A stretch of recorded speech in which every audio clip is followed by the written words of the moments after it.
I ignored my destiny once. I cannot do that again. Even for you. I'm the only one who knows that. At least I'm the only one with the will to act on it.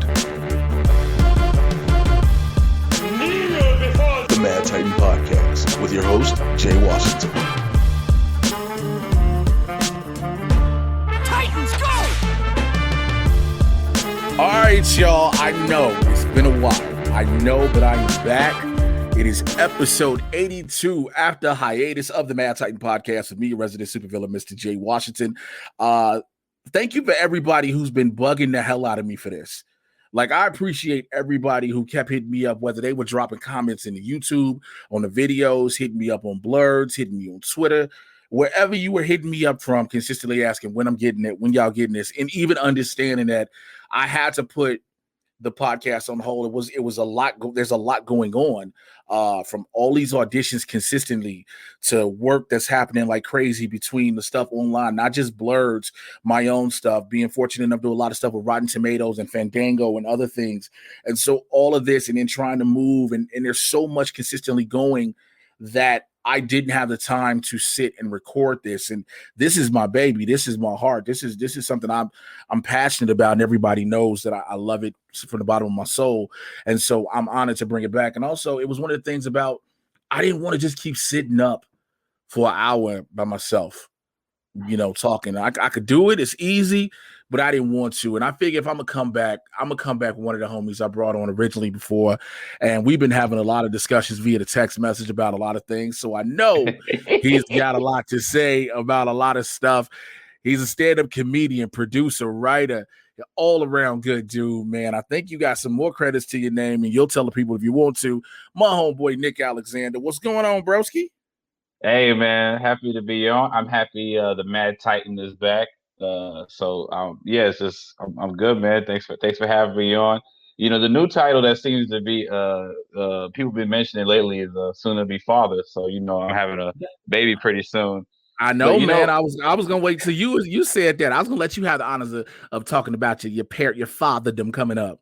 Right, but what's crazy? Like, I'm doing like comedy shows here and there, and then they be introducing me in the intros, like, and this next comic, he's about to be a dad. Give it up for nigga. I'm like, damn, is that the only thing I've done? 10 years? Shit. I mean, when they start introducing you, like, he about to be a father, so you know what these jokes are going to be about. Like, that's right. I'm like, okay, I guess. Feel, man. I feel accomplished. You know what I'm saying? But I'm glad, man. I'm happy to hear that. I'm happy that the wifey is doing well and coming along well. I'm happy for you, man. Yeah. This is an interesting world you about to get into in the fatherhood, man. It's beautiful, of course. When you first hold a baby, you like, oh my God, my life changed. I'm gonna do everything I can for you. And then you realize, like, oh shit, there's a lot I have to do for you. Like, I don't think you don't understand it. Like, we can hear it consistently, but you don't understand it until you in it. You know what I'm saying? You don't fully get it. But I feel that, like, I'm having a girl, and I know you had one of your kids is a daughter, right? Yeah, I got a son and a daughter. So you got both. So you have two different emotions. And I remember it was a really funny tweet. You and I know you'd be doing a lot, and you still find time to tweet jokes. I'd be like cracking up. So you said about how, like, you're playing with your girl and how she wants you to be the glitter, and you like, so how much you want me to sparkle? I think something like because it was about talking about some of your daughter wants to be Thor. They had a picture of Chris Hemsworth as Thor, and he was all pink. I was like, let my daughter say I want to be Black Panther, and I want him to have glitter. I was like, how much you want me to sparkle, baby? Because that's the thing. You as a dad, you'll do that, because there used to be this thing of people trying to downplay dads doing girly stuff, if you will, for their daughters. Because it's like, no, you a man, you shouldn't be doing that. Yo, my daughter doesn't know anything about me being manly per se or whatever. My daughter wants daddy to play with her. And so daddy's gonna look. I had to do Fortnite dances with my daughter, bro. So man, I can't even picture it, because like the Jay I see, the Jay I talk to, the Jay I'm following on Instagram, Jay's in the gym, Jay's brolic, Jay's doing comedy shows, Jay's at Comic-Con, and And then there's this other whole side of you, like you a whole father. You know, A you've been whole raising, father. been a Like, good dad. You like really be trying to go all out for your kids with everything. So the balance in which you exude, I respect and admire from a distance. And I have so many, comic friends who are parents, and like just kind of getting into that world, that space now, because I'm gonna have a dual life. I'm looking forward to it, even though it's gonna be a lot for sure in the beginning. hey man, it's gonna be fun. It's a fun ride. Let me tell you this. Okay. It's a fun ride again. I had to take the ride all over again because my kids are 10 years apart, and Mm. so now in one car, if you will, my ride is with my son getting ready for college in 2 years. My son getting ready to do Wow. college. I got my daughter who's in first grade, and every day for her, the biggest things in the world happens that she always wants to tell me.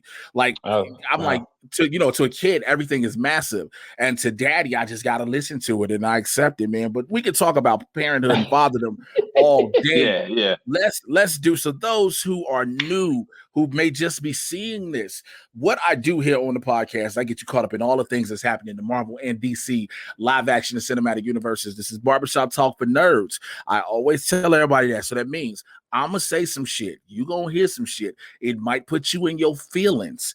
If that be the case, everybody who knows the podcast knows what I tell you. Right now, you might want to get off. Because, of course, I got Nick on here, and I haven't talked about this on the cast yet, so you know I'm talking Snyder cut. So I'm letting y'all know ahead of time. If y'all feel like, oh, Jay just whining, nah, Jay finna express his point of view on it. So I'm letting you know ahead of time it's coming up. So if you don't want to hear it, you can leave. I get it. You don't want to have your thoughts and feelings, and I'm gonna talk about all of it because we're gonna talk about the Restore the Snyderverse hashtag. We're gonna talk all that stuff. But That's right.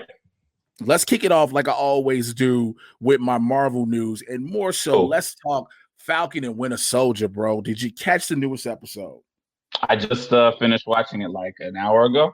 I'm really digging it so far. I like the buddy cop theme they're kind of doing with Bucky and Falcon, and just like just in the new Cap plot lines, and everything in that Captain America universe has always been pretty cool, because that's like the hand-to-hand combat stuff that like on the ground level that we kind of are into.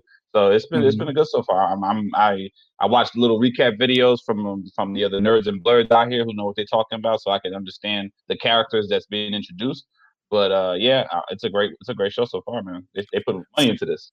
You can see man, but that's the thing. Like, one of the things that because I always say, I was saying this on Blurs, this was supposed to be the first Disney Plus show we got, but thanks COVID, it switched things around. That's why we got WandaVision first. But nonetheless, they said each episode of every show was going to have a Marvel movie feel because of how much they were putting, the budget they were putting behind these. And so you're watching these and you're like, damn, it's like I'm watching a movie. And again, when the introduction of characters, and small spoiler alert, people have talked about this one. Would we get Isaiah Bradley in it? And they have introduced him in this episode. Isaiah Bradley is played by the legendary Carl Lumbly. And if you don't know who Isaiah Bradley is, he is the first Black Captain America. He is a Black super soldier. And he tells his story to Sam and Bucky about why he doesn't want to help with anything, about how he was poked and prodded and treated like shit. And you're like, oh, damn, this is so real. I know. And you saw Sam's face when they was walking out looking back like, damn, they did this to my brother, and I had no idea. Like, and I learned about Isaiah Bradley when I watched my shout outs to Charlie from Emergency Awesome. I think he does really good recap videos, kind of like breaking down comic book lore and history. So I got to learn about him because I didn't even know that. Yeah, man, it's so dope.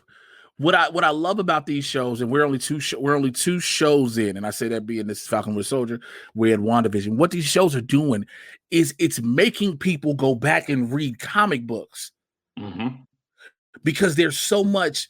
We're so used to shit on the surface level. Again, with the movies, we see the movie, we move on from the movie. The shows are coming in such a dynamic with such comic book lore and stories that you're like, wait, what?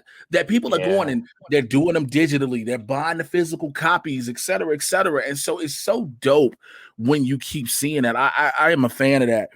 The best thing that ever happened for comic books, like, is TV shows getting made instead of like just only movies. Because now with TV shows, you can just flesh out stories. You can really dig up those Easter eggs and drop those nuggets, and people don't know it, and they want to go learn about it. So I think it works for everybody. I was just recently after WandaVision, I was like, yo, let me prep myself. I knew one thing I really wanted to prep myself to refresh my memory on, if you will, was the Eternals. And because I knew the Eternals was going to bring up so much. I knew the Eternals was going to do so much. And so I grabbed a couple of big, giant graphic novels for the Eternals, man. And one of them I got is like 500 pages. And I'm on page 173. But like when you read it, you're like, okay, I can see what they're going to pull from the story to make the movie, because again, it'll help further expand the MCU. And so again, when you start reading, when WandaVision came out, people were like, yo, what do I need? And Tom King's The Vision series, like that's a dope thing. I have that. I reread that before WandaVision ended. Like I got it like episode 4. I was like, let me get the Visions. And then I got House of M as well. And so I remember reading about House of M. That's a big event, right? That's a big event, and that's why when everybody knew of the House of M type deal and the kids, that's why everybody was like, "Oh, WandaVision gonna bring in mutants," and then oh man, the theories was sparking. Oh my god, bro, it was so crazy because people were getting mad that their theories weren't matching up with what the show was doing. It's like, yo, the show don't owe you shit. Yeah, and it's like, yo, we just got off of Endgame. We ain't about to do nothing super crazy. We just gonna flesh out like this little Wanda and Vision thing. We're not Mephisto and House of M, and this is how the X-Men, and she gonna find Polaris and Magneto. I'm like, yo, when Moggs went to bring it, like she gonna get like her father gonna show. I was like, look, right. Everybody's like, oh, they brought in Evan Peters as Quicksilver. I said, yo, that's because Kevin Feige knew to troll the internet. He made him a red herring where he meant nothing to the story. He meant nothing because he knew everybody when they saw, because again, the Fox contracts are done for the actors who were in the X-Men universe there. He was like, I have the perfect place to put Evan Peters in if he wants to do it. Of course, Evan Peters is going to want to be a part of this. It's legendary. He enjoyed doing the role, smart decision, and all of it to pan out to be nobody. And when I tell you, people were mad how he just gonna be nobody, I'm like, easy, because it's their story to tell, and his Quicksilver that he wanted to use is dead. Right. Yeah, we saw Pietro in Ultron. Like that was that universe's Quicksilver. Got shot to shit. So again, we got that.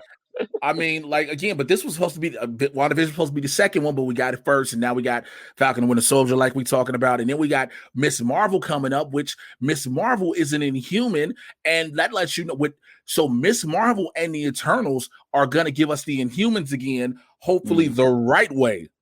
Okay. Well, not hopefully, because we know it was the wrong way. You ain't never seen? Did you ever watch that ABC bullshit show they did? Oh, the X-Men was the Runaway show when they're like no. Inhumans. There was I never watched it. Yo, you saved yourself. Okay. When I was doing the trusty sidekick, I made sure to watch it just because I was like, yo, I'm gonna hold to it. I'm gonna watch it. But I was like, this is so terrible. This is so bad. Man, it bounced around, right? Because that was the thing. It was like supposed to be on ABC, then it was like Hulu, right? Then it kind of like have a couple of different homes, or because they were just trying to figure out how to put it out? No, it was always on ABC. It moved around dates and times. It didn't move around networks. It was just originally it was supposed to be a movie. Then it was supposed to all come out in IMAX. Then they were just like, nah, we're gonna do it weekly. And then there were people who paid to see the first episode in IMAX. And when I tell you, they were pissed. Were they pissed like Wonder Woman 1984? Yo, I think worse. Because Wonder Woman had redeeming the story in itself didn't make full sense, but it had some redeeming qualities. Inhumans as a show had none. Gotcha. Had none. Say no more.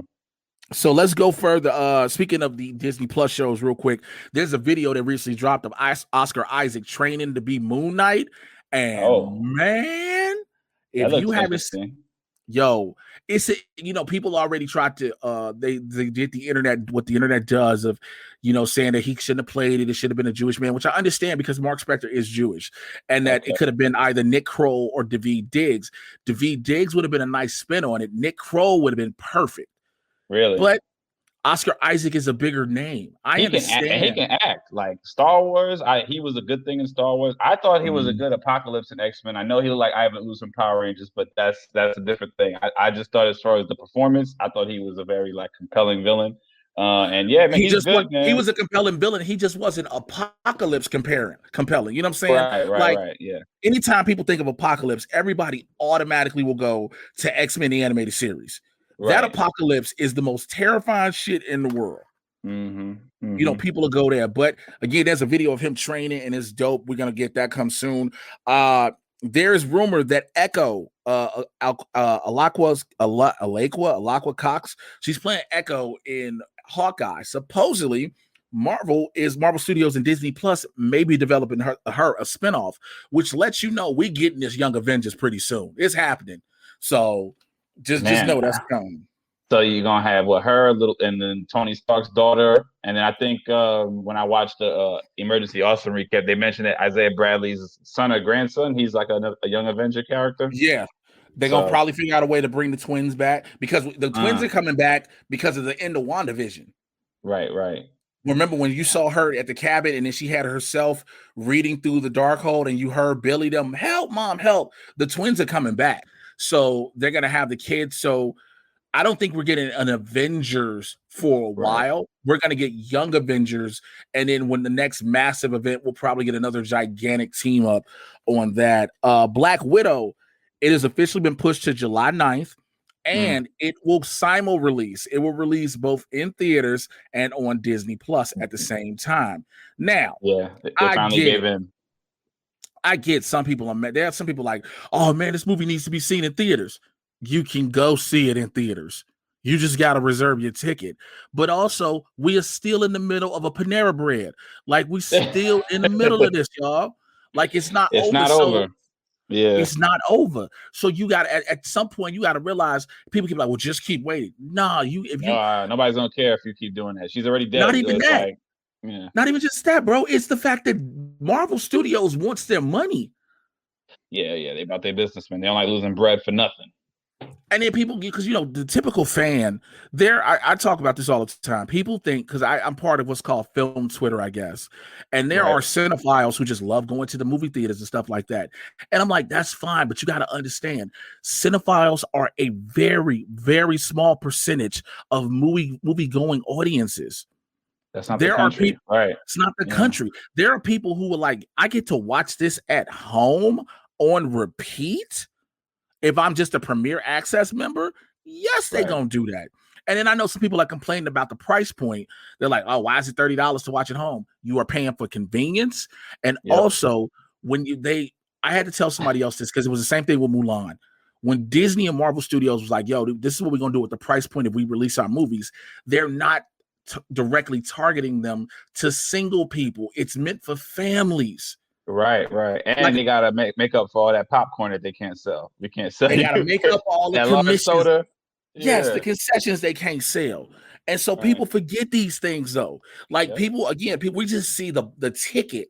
We just see the ticket being bought, but you forget about the concessions that are sold. People who buy a $9 bottle of water, $8 box of popcorn, and etc. All that shit. So July 9th, you getting it. It pushed Shang-Chi back a little bit, which means hopefully we should get a trailer soon.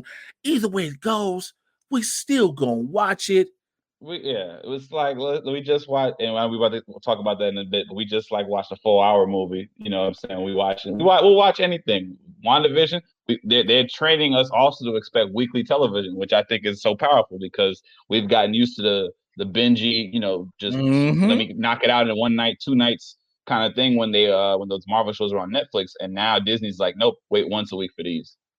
And it started with The Mandalorian, where they were like, no, you're not getting this at one time, because again, you have like you just said, and because there still are people who are like, man, why won't they just give it all to us at one time? Here's the problem: if Marvel gave you everything at one time, what's the odds in this day and age that, let's just hypothetically say there's not a panorama going on. What's the odds that people are going to continually revisit that whole series once a week? They're not going to do that. If you get it the whole time, you're going to watch it once, and then a bit, one day later, maybe you'll revisit it. But if you got once a week, it's an event. You got to make sure you watch it. You are going to watch that episode more than likely before it gets spoiled, and then more than likely you're going to revisit the previous episode just to make sure your mind fresh going into the new one. Yep. I think and I mean, how do you feel about it, Jay? Like, do you like that the weekly thing is maybe coming back so that, just things can linger on a little bit longer? Like, I kind of sometimes be like, yo, we waited like years for a movie, right? The movie come out, and maybe we talking about it 2 days, maybe 3 days, and like by Monday, Tuesday, if there's not a popular like gift to use, we moving on. Like, I kind of like when things used to stay in a conversation for like weeks. You know what I'm saying? Absolutely. I'm 100% with you. I love the fact, just for that fact you just said, bro, it get to stay in the conversation for the longest. We get to keep having this conversation because let's say if Falcon and Winter Soldier would have dropped as a 6-episode thing last week, right? One night, we talking about it through the weekend, maybe till this Friday. After this Friday, that's it. We're not talking about it no more until the next movie come out. But now we got this to hold us over. When this is done in middle April, next show dropping. Yeah. No, I don't even know if we get the show. After that, then it's like you got to wait for real now. Now you got to wait till Black Widow drops in July. Right. Well, Loki coming out too, right? Yeah, I'm sorry. You're right. You're absolutely right. Loki drops in June. Mm-hmm. So you get Loki, then you're going to get Widow right behind it. So, I mean, you're going to have like maybe a 7-8 week window of you waiting, but it's not like we did when we waited all of 2020 to get nothing. Whew. Yo, you know what I'm saying? Imagine if pandemic hit before Endgame and shit came out. Yo, I was like, I'm so grateful they got off Endgame 2019, a year before this whole shit. Because it was, to have not being able to go to movies and watch Endgame, oh my God, that would have been like torture. Like, I know niggas would have arrested Rona. I know niggas would have been like, nigga, just don't breathe. Like, I watched Endgame at home several times, and it still does not equate to the feeling I had watching it in the theater. It was something about that energy that was there. The energy, yeah, I haven't felt that was an event, man. I don't think it hasn't been a movie. It was a long time before you felt the movie like at that level, and I think it's gonna be a minute before like we'll feel that. Like, well, but again, that's the beauty. When people talk, and I'm gonna talk one more thing, Marvel, then we'll go into DC.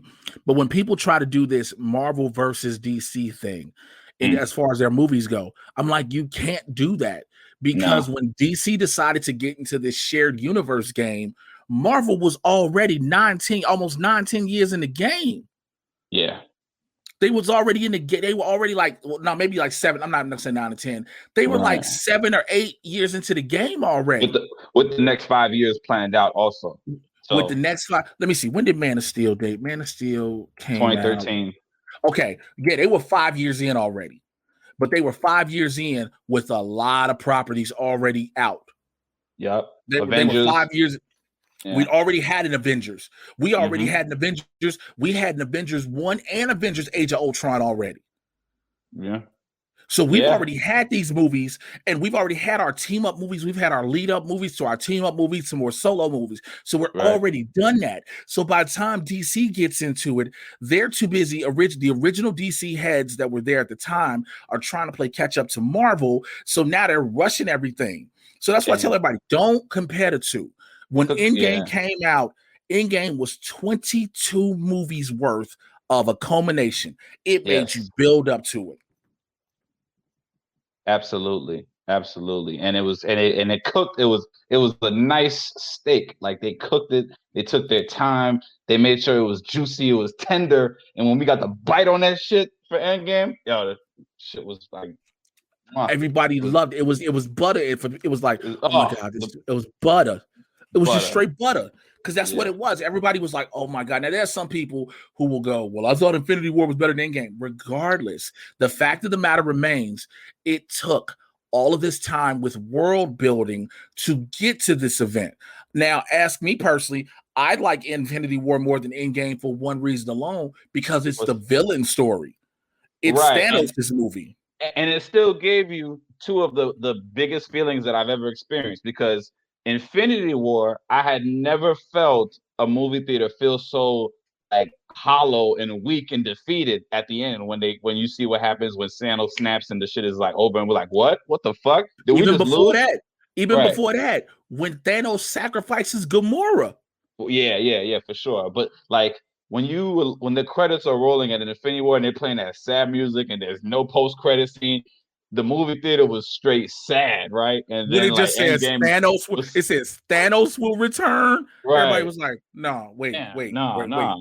no." They did What the what? fuck? What the fuck is wait, What happened to what? Wakanda? Niggas was stuck. Niggas was like, wait, Yo, it's over. my girl was like, I don't like this shit. But that was a lot of people. They were like, I don't like this. It was like, why? Because it's over like that. And I was like, that's why it's perfect, because it made you go, wait, because we so used to, because that's why I like Infinity War, because we were always used to the heroes winning. Yep. We always used to. They said hold that L for a year. You niggas gotta wait a year to find out how this shit gets resolved. That was the beautiful thing. You finna hold this. And so we got that. And then in my last bit of Marvel news, Venom 2 has been pushed back to September 9th. And the only reason they did that is so it will not conflict with Fast 9, because they didn't want to run up against that, which I don't blame them.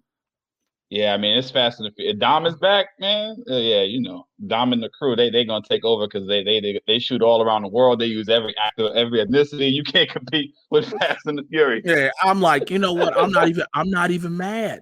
I can't even be mad. Well, I'm mad because they moved it to want to give it a chance. Again, I'm waiting on a real trailer, of course. I'm one of those people that want a real trailer.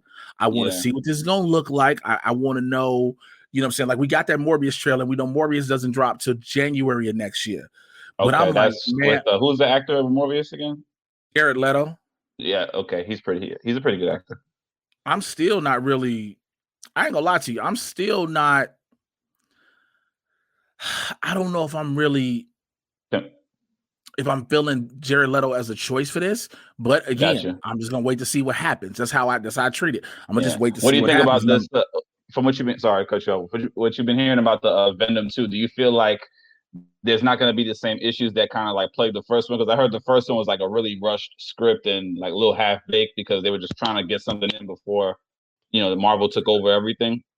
Well, they got it. Yeah, this now. Yeah, this now. I believe this is going to be. Wait, was there a Venom 2 trailer? This was a real trailer. There's one out. Wait, is this a real trailer? No, this ain't a real fucking trailer.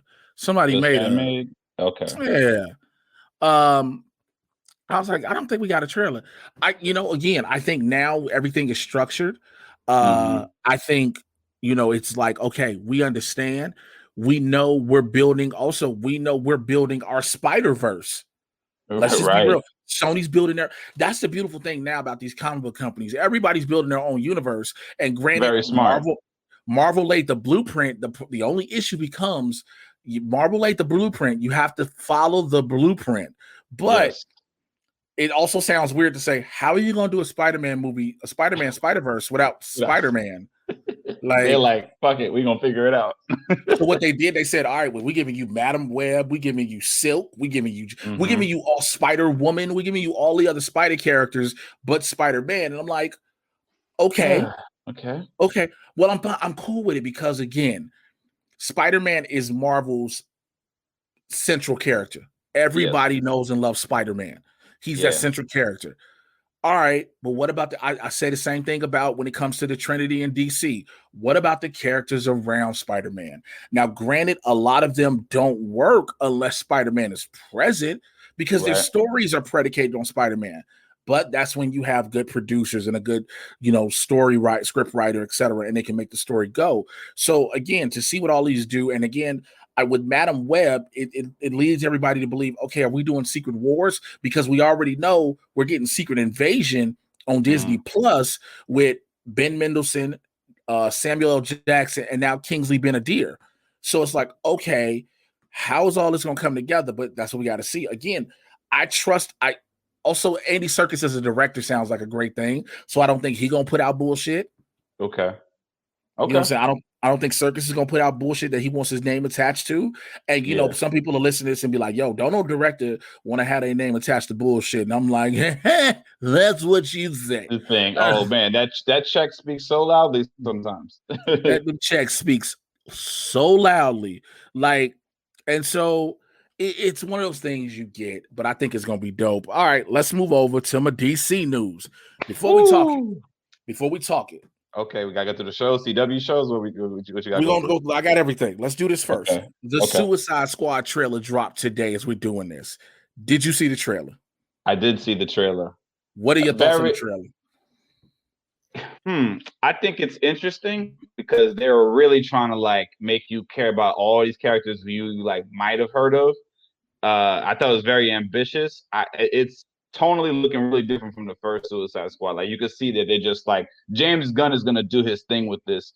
I'm very interested to see what they're gonna do. Like, you know, they got a good cast. It's a lot of people in that movie though. I ain't gonna lie. When they show the credits and they got like 57 names, I'm like, damn, I wonder how they're gonna make us really get all of this. You know what I'm saying? But that's the thing. I think that was the biggest purpose and the reason for showing you everybody, because it's like, this is the Suicide Squad. Everybody's not gonna make it. Yeah, that's the thing. It's like, yeah, you don't have to care too much because you know what? You didn't even know who these people were anyway. So we're gonna really kill like characters, like, and I think that's the fun part about Suicide Squad because they will really niggas get got every day on Suicide Squad. hey, the niggas get hit with that state property. Niggas die every day, B. Like, and you don't have to feel bad because they're not going to take away somebody you really, really cared about or like even knew. So I think it's cool. It's like to actually really like it's like Expendables. It's like the DC version of Expendables, kind of. But that's the really thing.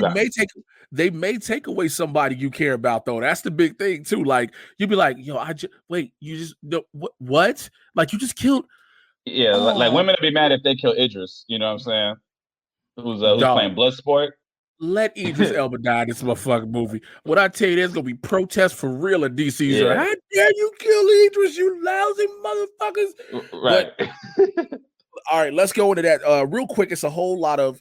I'll get into all that behind. Let's go into the CW shows, The Flash. Okay. So as far as for a catch up for everybody, you already know season 7 had to start with the season 6 finale and the last episodes due to the Panera Bread. We get that, right? So we got all that. The pandemonium, right? We got that. So you got those episodes. You got the Mirror Monarch storyline played out. Finally, thank goodness.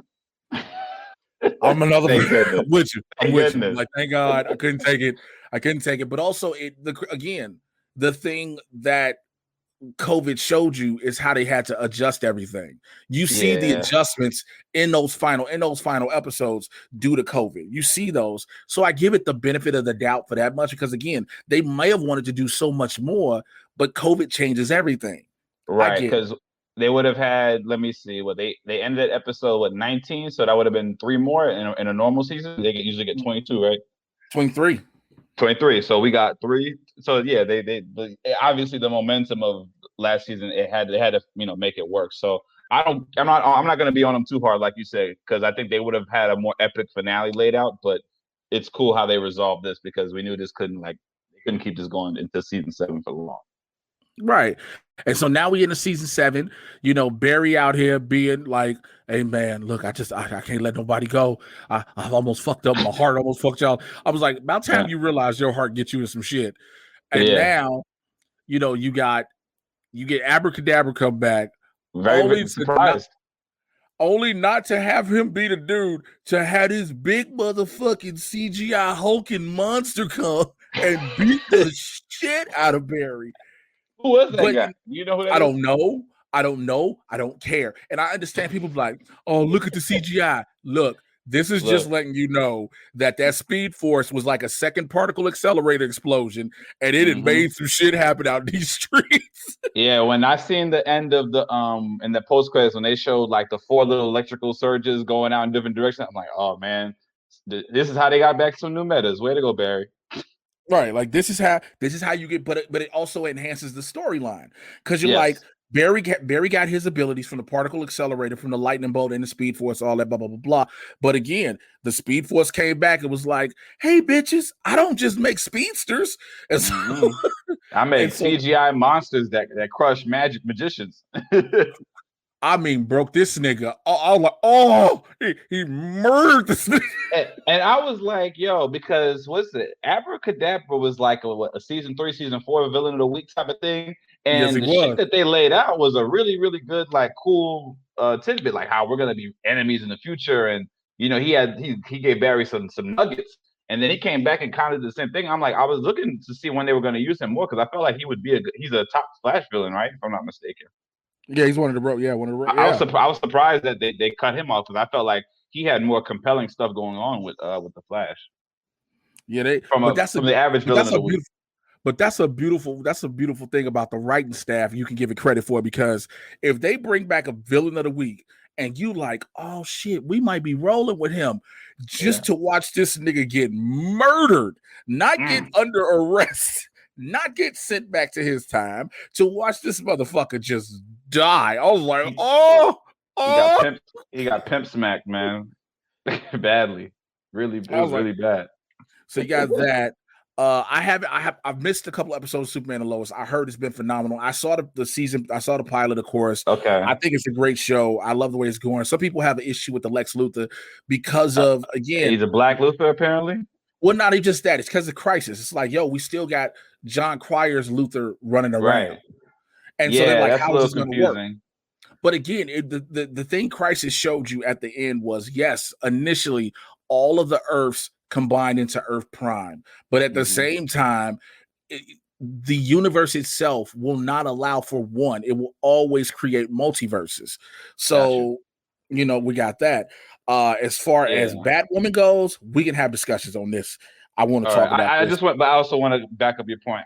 I've seen a couple of episodes of Superman, and I must give it its credit. They have made it look like a show that can stick around. Like, it feels like it's going to be good for a while. Obviously, with Superman, you have so much more to pluck for than kind of what you've had to do with Supergirl, even though, in my opinion, Supergirl's probably been like one of the better shows the last maybe 2-3 seasons. But Superman's been pretty good. I'm not a big fan of Lois Lane, and I've been watching like a whole bunch of different Supermans just to kind of me into that history of Superman, and I don't really think they've done a good live action Lois like ever. I'm putting my hot take out there. I think the best Lois Lane is the animated one from the WB ones that we used to watch as kids, Superman the animated series. The Lois Lane's in live action, Rachel McAdams, boring. I snoozed through her. I watched the original Supermans the other day. I just finished watching Superman 3 last night. I didn't like that Lois Lane. I don't like this Lois Lane. She looked really tired in the eyes, and she just very little annoying. She's just always annoying. Why does Clark like her? Bro, I don't understand. One thing I didn't get is how we just had Clark get the news his mama died, and this nigga moves on with life like it's nothing. Yeah, that too. She done made Clark cold-hearted. That's what Lois did. Clark, fuck your mama's death. You got your kids that one got powers, and he the sad one that is liable to kill everybody.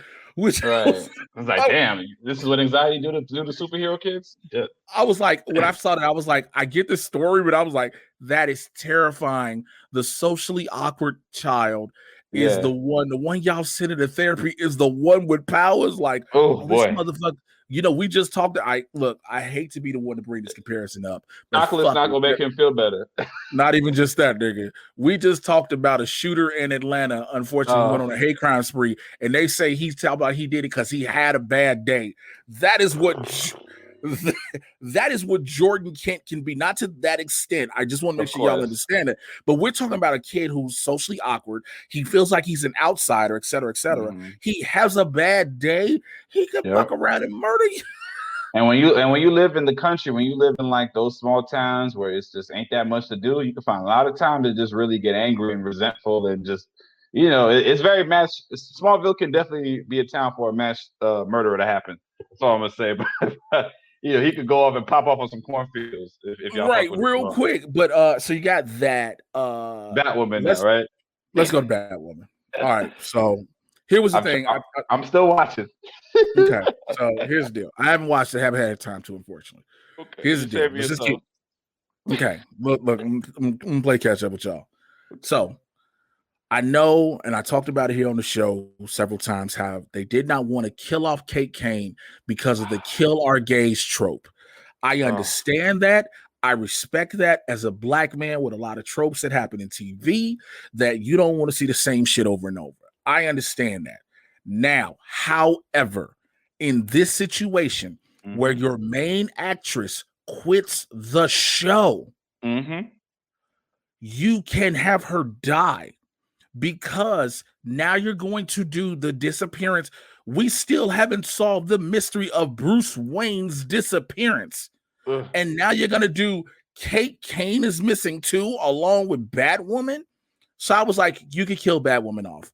They were like, well, we probably won't do that. We don't know. We're going to have it missing. Okay. So now they just recast it. Apparently, there's hold on. That's what I'm getting to. This is what I'm getting to. This is what I'm getting to. So it's like, okay, not my show, whatever. So then you say you're bringing in a brand new character, Ryan Wilder. It's a black woman of the LGBTQ community. Fine. You cast Javicia Leslie. Javicia is one of the cool peoples. Happy for her. Get your work, man. Do what you got to do. She's trying to make the best out of a bad situation. And I say that because of the way the show was received.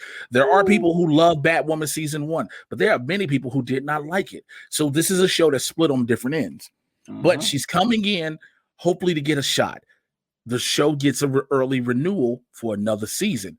Cool. Javicia gets 2 seasons to run with it, right? Yeah. Then all of a sudden they say, we're going to play this whole, what was her name? Sophia. I got Kate Kane held hostage. Excuse me? Like, why are we doing this? And then we go find out that Kate Kane is now played by Wallace Day. Shouts out to Wallace, cool people, formerly of Krypton. Happy to see people working. Okay. But now what you have done is you bring Kate Kane back. You may or may not give her the suit, but I feel like this, bringing Kate Kane back in the scene takes away any potential steam you could have given to Javicia Leslie. You could have given to Ryan Wilder. You put her in a real bad spot. Like you put her in a bad spot. And it's been hard for me. I'm sorry. I know it might be, your friend or whatever. And, hey, look, this is a big shoes she's filling in, because I think this is supposed to be like the first black female hero led show. Yes. So she's kind of making history, right? But then the way they write her character is they want to make her like streets. She was in the streets, broken home, mom died in foster care, in and out the system, and that's her angle on the criminals, which I was like, all right, fine. I didn't like that we had to have that kind of story to her history, but it's okay. But when they make her try to be like a little sillier, and there was an episode, Jay, where she fought somebody in the suit. And after she took down the criminal, she says, and that's for making me sweat out my weave.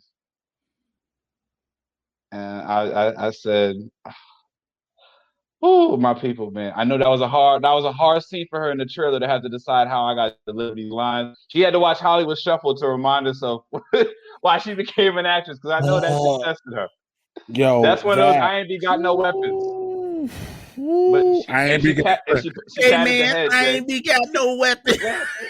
She patted the head, Jay, after she took down the villain and said, that's for making me sweat out my weave. And I just, oh man. She looks like she could fight. I'll give her that. She doesn't look like she looks more convincing than Ruby Rose. Oh, she actually does train. She got some skills. I give her that. Trains. She actually trains. I give her that. But yeah, they try to make her silly, and then like sometimes she like lands wrong, but she don't know how to throw a batarang or know how to use the grapple hook. And it's like, okay, you know what? I have to remember, fine. She only grew up fighting in the streets. She's not trained in the way Batman is trained, in a way even Batwoman is trained. So I got to give her passes, but it just looks so cheesy when they do it with her. And then like her and Lucas Fox arguing. I don't know why we got to have this black on black argument. There's always some little hostility with them too. And then she got a white girl on top of that. I'm like, why couldn't she have a black girlfriend, Jay? Ask me why. Why could she have a black girlfriend? Hey man, there's only so far black power we're gonna go on a TV show. Right. But look, I love CW, I love the people, but we ain't finna go that far. Look, nigga, we have a show called Black Lightning, and we still around here like, come on, which we're about to talk about. Let's get into Black Lightning, bro. Oh boy. So there are a lot of people still looking for my episode 6 review of the show. I have not had a chance to do it. It is not that I gave up on the show. I've watched it. I meant to record it. Haven't had a chance. I'll drop it this weekend. So we all know that China Anne McClain, who played Jennifer Pierce, was leaving the show. So we were like, bet it's the final season. They're gonna probably start killing people off. Which, if you know it's the final season of a show, fuck it, murder everybody, murder them all. Kill her. But also, Lynn, then you go kill Lynn first. Then kill her. Well, Lynn was like, and Christine Adams is one of my homies, but it was like Lynn out here trying to die. But then you like, okay, then there's the Painkiller spinoff coming. So you're like, okay, cool. There's potential room for some of these characters to live and breathe. So then the situation happens where Jennifer goes up into the ionosphere, and we kind of knew what they kept saying, yo, if you go up there, something bad's gonna happen. So it was either gonna be the ionosphere or it was gonna be these DEGs to take her out. Right. So she goes up there and she explodes. Bet. Okay, right. Perfect. All right, cool. I get it. It's a nice way to dissipate. She's energy. She turns into energy, dissipates, boom. So then the next episode comes, Jefferson like, yo, I can store her energy. Like, I can store it. And Gabby is like, nigga, no. And so the way you be passing out just for shocking teenagers. Nigga, no. Like, first of all, and then also, so here's the thing. This again, I got nothing but love for Cress. Everybody knows my respect for Cress Williams. Yeah, it was respect for Cress, aka Scooter from Living Single. That's the real one. The real ones know who Cress is. Scooter is. Everybody, real ones know about Scooter. That man went up into the ionosphere and his curl stayed intact. I said, "Excuse me, Jesus." Excuse me, Jesus.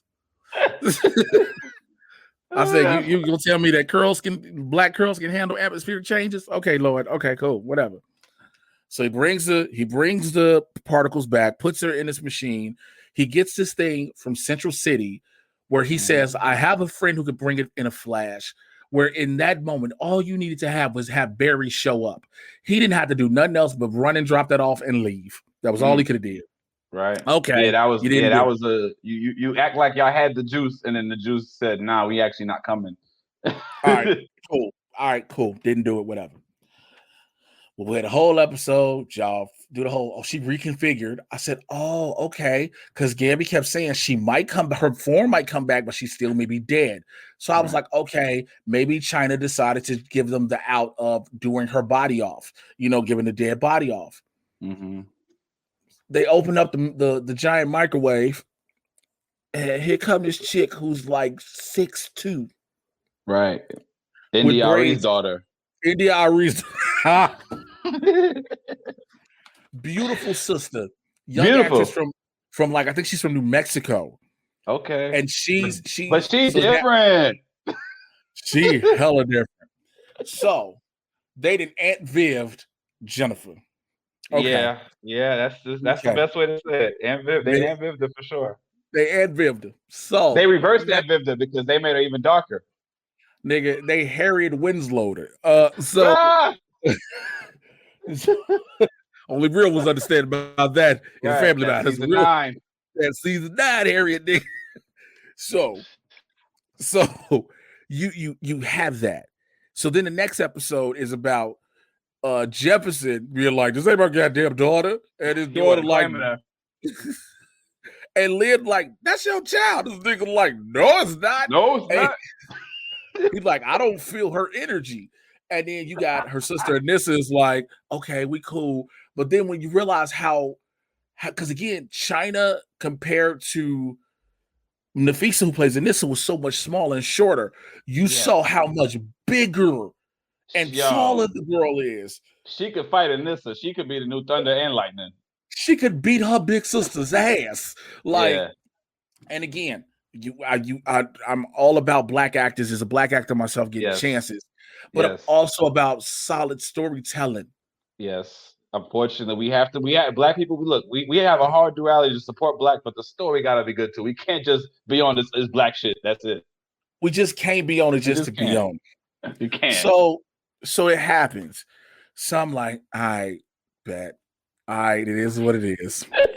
Oh, you can't. Oh, you can do a smile.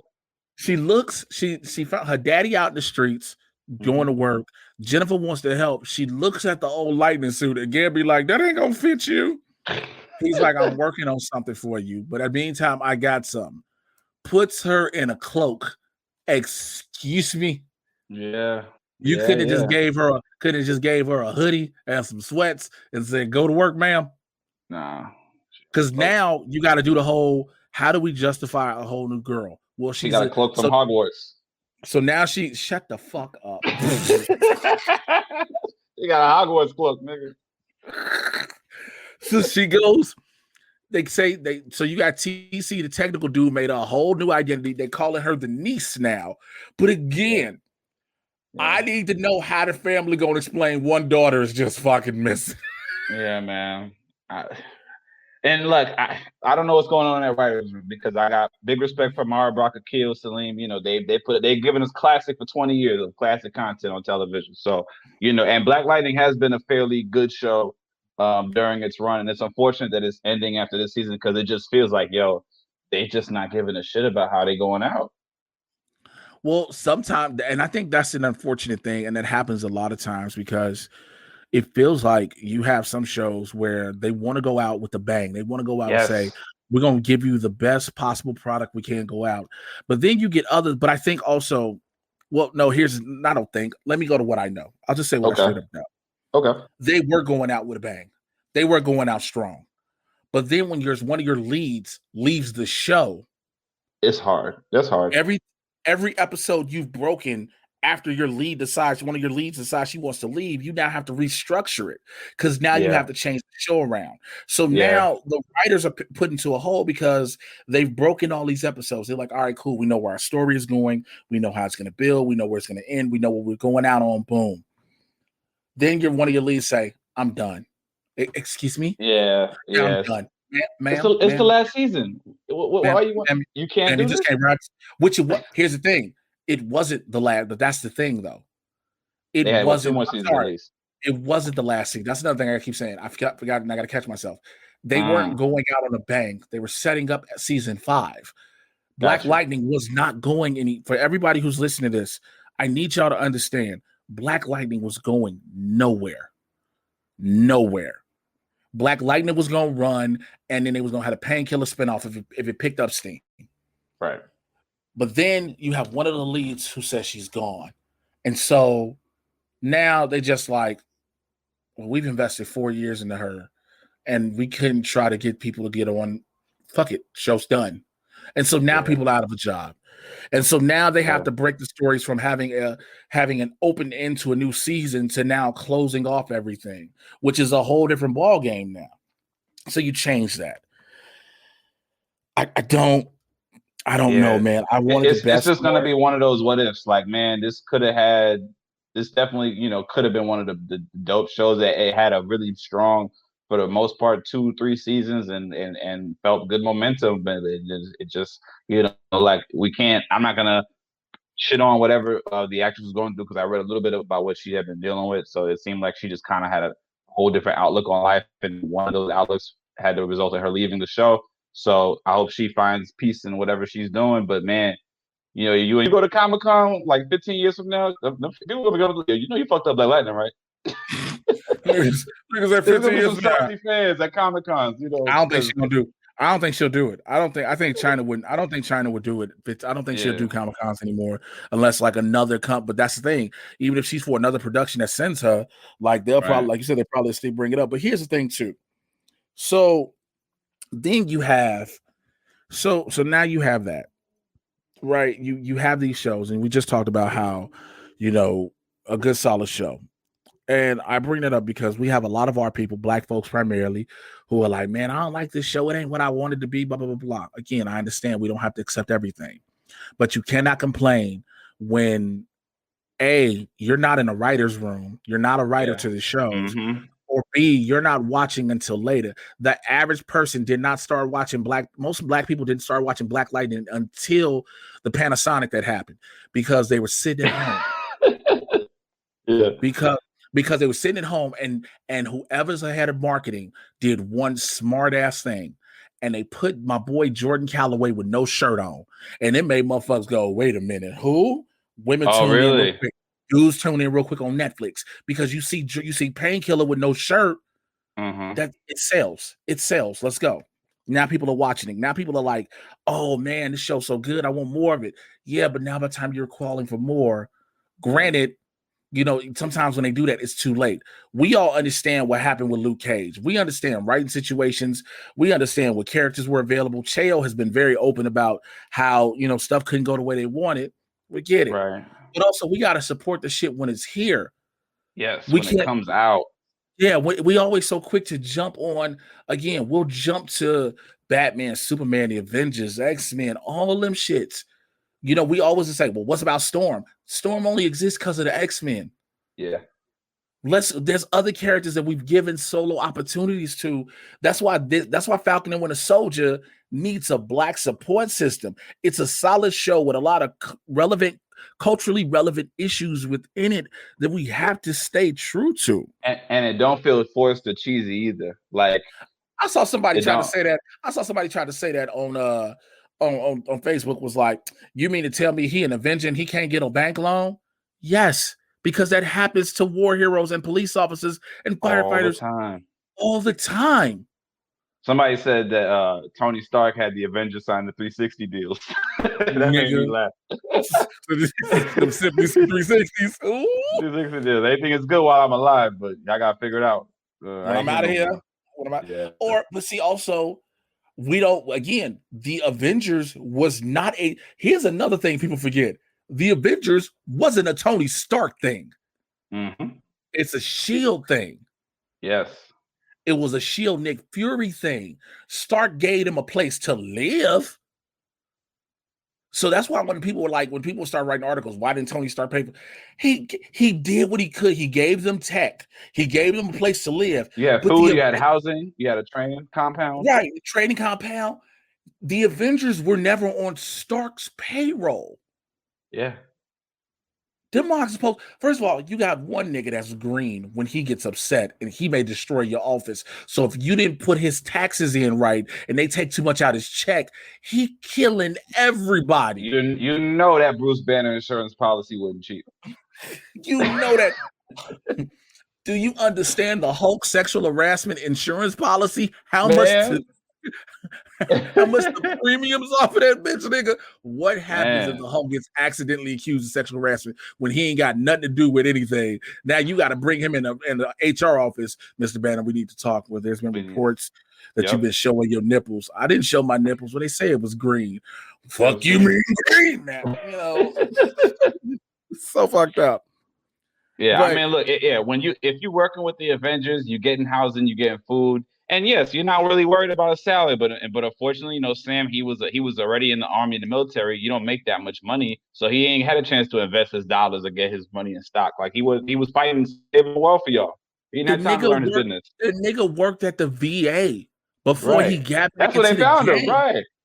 He was working at the VA helping vets recover and people who had just got back from war before he ended up teaming up with Steve. Like, we forget about that. Yeah, Sam wasn't balling. Sam wasn't out here balling. What is y'all talking about? So, but nonetheless, when it comes to black characters, all right. Yeah. I want to talk about we gotta be more patient. All right. Yeah. So Zatanna is officially happening, and Emerald Fennell, the director, promising young woman, she's going to direct that movie. Helen Mirren has been cast as the villain in Shazam 2, Fury of the Gods. Ron Livingston is replacing Billy Crudup in the Flash movie. Pierce Brosnan is Dr. Fate in That feels Black like a good casting Adam. choice. That feels like here's why I bring that up. Go ahead. Because of this hashtag that dropped, Restore the Snyderverse, and Warner CEO and Sarnoff saying we not restoring shit. Who says Here's the Warner Media CEO and Sarnoff. She was like, we not restoring. She's like, no, that was it. I'm glad he got to show y'all what he wanted to do with the Snyder Cut. Hope y'all enjoyed it. That's it. We done. And now you have Yes. And I'm gonna tell you why. Jay, you said the Snyder Cut would never happen.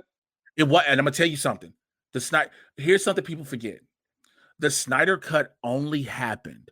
The Snyder Cut was not. First of all, the Snyder Cut was not dropped because of fan outcry. The Snyder Cut was not dropped because they were like, "Man, we need to give these people this version of this movie because of what 2017's Justice League drop looked like." No, The Snyder Cut came out because HBO Max didn't have its target subscriber number goals when it was set to launch, and they didn't have what's called a linchpin project to attach itself to.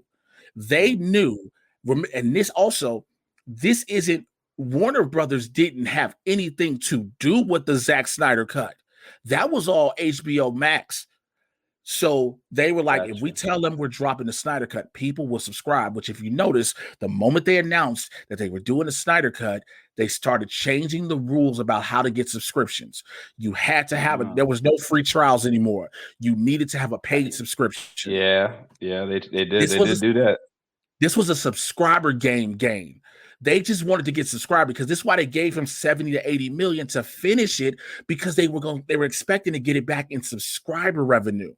Right now, HBO Max is a fledgling streaming company that does not even have 100 million subscribers yet. They will not invest. Justice League itself cost $300 million. Yeah, it did. They are not going to invest $300 million plus when they aren't like that. They're not strong like that. And also, because here's another thing. Zack Snyder is not a box office generating director. He's not. So he has a couple of hits, but they're not monster hits. It's not like not monsters. Russo brothers. It's not James Gunn. It's not that. It's not that. It's not that. Also, Snyder isn't a monster director. He's not going to bring in the revenue. Also, when we talk about the revenue, let's just hypothetically say, oh, well, maybe HBO Max decided to do it. Remember, HBO Max already did this one time to get subscribers. You're not going to get that same batch of that massive amount of subscribers again if you do it, because everybody that's already got a subscription is there. That was from the Snyder Cut. They're there already. Right. You're not going to get a massive amount again. It doesn't happen. You don't win off this. You only lose. So that was the best thing that they could do to say, you know what, it'll work to restore this movie, because we need people who want to subscribe. There's mad people who want to see this thing. We'll get those people, and that'll boost what we want to do. But we don't have to do a whole new movie, because he already kind of had a movie done. Mm-hmm. Which is also why you couldn't put that 4-hour cut in theaters. You can't. No studio is going to put that out. Not a single one. They want to sell tickets, because the runtime would cut down the times which they're available at the theater, right? Would cut down the amount of times and screens and everything. Right. And also, it would. I guarantee you, as many people that have streamed it would not go to a theater. There are people that's going to be like, yeah, I'd go to the theater to see it, of course. But guess what? The overall general population is not going to a movie theater to sit down for 4 hours to watch the Snyder Cut. It was easy for people to be at home to stop it and start it where they wanted to. It only worked for streaming. So again, everybody that had the accounts already got the accounts. You're not going to gain new subscribers if you decide to do more, so you're not gaining money. You already have proven he's not a box office director, which is why you fired him in the first place. People forget that. Warner Brothers fired him because they did not like the direction he was going. They didn't want their characters to be dark, especially one of their main characters, which I still feel they need to get away from, Superman. I understand. You need to get away from Superman? They need to get away from the Trinity in general. Oh, wow. They need to, because here's why. Warner Brothers, every time they try to do a superhero movie, it's always predicated around Superman and Batman, and now Wonder Woman. Marvel showed you. If you're going to play like Marvel, be like Marvel. Marvel took C and D-list characters and made them stars. No one cared about Iron Man. No one really cared about Captain America. But Marvel gave you stories that made them. Because, again, like I brought up earlier, Spider-Man is that dude. Thor was that dude. Yeah. We see so many Batman. It's only so many. Yes, I know people keep saying, how many times can we keep seeing Uncle Ben die? That's why people like Spider. That's why I said with Spider-Man. That's why I said with Spider-Man, stop rebooting him. You got other characters. How many times do we need to see Jonathan Kent die? How many times do we need to see Thomas and Martha Wayne die? Yeah, the same 5 uncles and aunties. Right, but as DC, you have a universe of so many characters that you don't have to touch them or the Bat family at all. Which is why a Jaime Reyes Blue Beetle is phenomenal. Which is why a Zatanna is amazing. Shazam is perfect. Yeah. You get what I'm saying? These are characters outside of it. And so now you're getting, and also you're adding directors who are going to bring the tone that you want to the films. Lighter, brighter. Yes, Shazam had that dark scene in the beginning and when niggas died in the boardroom. Yeah. But overall, for the most part, Shazam was family. Yeah, it was family fun. For the most part, it's a family lighter movie because yes, there are dark elements in Marvel characters in some parts, but the lighter tone is what appeals more to parents sending their kids to see movies. Snyder can't do lighter; he just can't. So people keep being like, he's all about it. So people being like, "Oh, well, Snyder's vision." Guess what? He's just a director at the end of the day. He is not the producer as far as he gets producer credit. He is not a producer as far as the one putting the money behind it. There is a massive difference. But Jay, you ain't like his storyboard visions for the what Justice League 2 and 3 and some of the Supermans could have been. You were never on board with any of his vision? No, because I'm not a fan of his. I'm like, here's because you know why? Because I knew it wasn't gonna come out to be that way. Because here's the problem with Zack Snyder. And people can be mad who listen to this and tell me I'm wrong. Go ahead. Every Zack Snyder movie that's come out in the theaters, people always saying, well, you got to see the director's edition of it. You got to see the ultimate cut to get it. That's me. Am I right or wrong? Yeah, because I call you are right because the BVS director's cut was better than what they put out in the theaters. And his flaw as a director, it seems to be like pace of movie. Right. So here's the issue. The movies that work are the movies that make money at the box office at first. That's the movie for me and many other film goers and casual fans who'll be like, maybe I should get this extended version. But if I didn't like it in the theater, if I'm not liking your movie and in order to only get your version, I have to make sure I see your director's cut, then you're not a good director. If you telling me the only way I get a Quentin Tarantino movie is to watch a Quentin Tarantino director's cut, to watch a Martin Scorsese director's cut, Robert Zemeckis director's cut, a Judd Apatow director's cut. If I'm watching a Judd Apatow comedy and it's just completely flat, but the only way I'm gonna get it is if I watch a Judd Apatow director's cut, then that shouldn't have happened at the theater. Yeah, I can't disagree there because there does seem to be a thing with just the runtime of his movies and then what makes sense if you watch the longer version of the movies. Like, you know, he came out with a bang with 300. Like he let his shit be known because we all love 300 and you know, what's his name? Gerard Butler killed it as Leonidas and the actors were amazing. And then he got a chance to do superhero stuff in The Watchmen. And I think his thing is like this. He's a great visual artist, and I don't think anybody does fight scenes better than Zack Snyder. But you have to be able to get the storytelling part of the movie to work as well. And there are so many people who do not like Watchmen. There are so many people who I'm cool with Watchmen. I'm cool with it. I'm not indifferent either way. The director's cut or the regular one? See, I won't, but that's the thing. You'll never catch me watching a director's cut because again, you can't. I'm not gonna let you tell me in order to fully get this movie, I gotta spend 9 times out of 10. I gotta spend more money to buy the DVD, to buy the director's cut because it's not just coming along. I gotta buy the director's cut. So that's an issue as a director. That's an issue as a director that we forget. That's an issue in itself, but no one wants to admit that. They're like, oh, he just has a vision. Again, he's not the one funding the films. So if the people who are funneling, as with anything, bro, if we doing comedy, if you and I doing stand-up on a bunch of shows and we doing a tour together, right? Yeah. And we got these dates booked and locked in, right? Let's say we got 10 dates locked in. In the first 3-4 dates, we bombing. That the first 3 dates shut down pretty soon because word of mouth gonna find out, yo, these niggas is not funny. These niggas is not funny. Yeah. But then But then you say, nah, it's only because they only doing short sets. If you get to hear them do longer sets, you'll enjoy it. Yeah. I know, Jay. Look, I'm not gonna disagree with you there. And that was what a friend of mine I spoke to about the film. He said it was the same thing as a comic.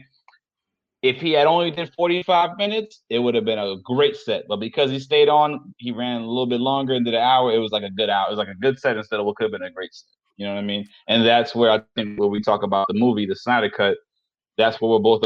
I know for sure for me, what I appreciated it was that it felt a lot more of like an epic film. Like the epicness was there that was not in the Whedon version of the film. But also, he had a time. He now had a chance to make sure it was epic. He knew everything that people didn't like from what Whedon did, which also wasn't all what Whedon did. It was parts of his story.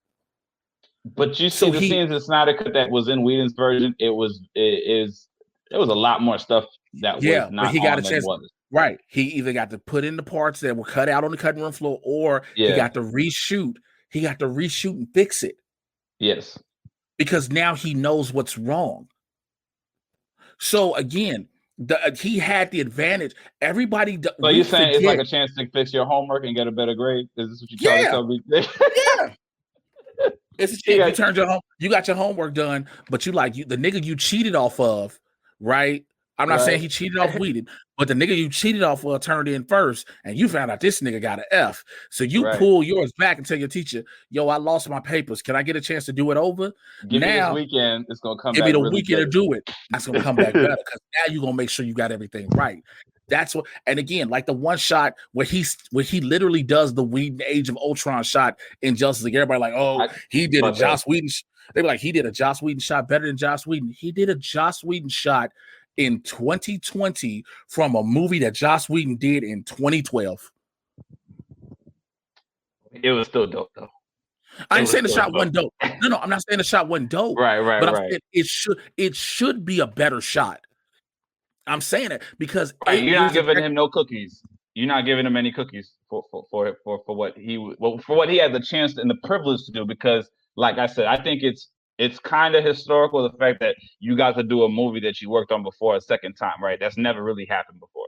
So I'm giving him his credit on the history tip, and the fact that he got a chance to really like tune it up, improve it in the way he saw it fit.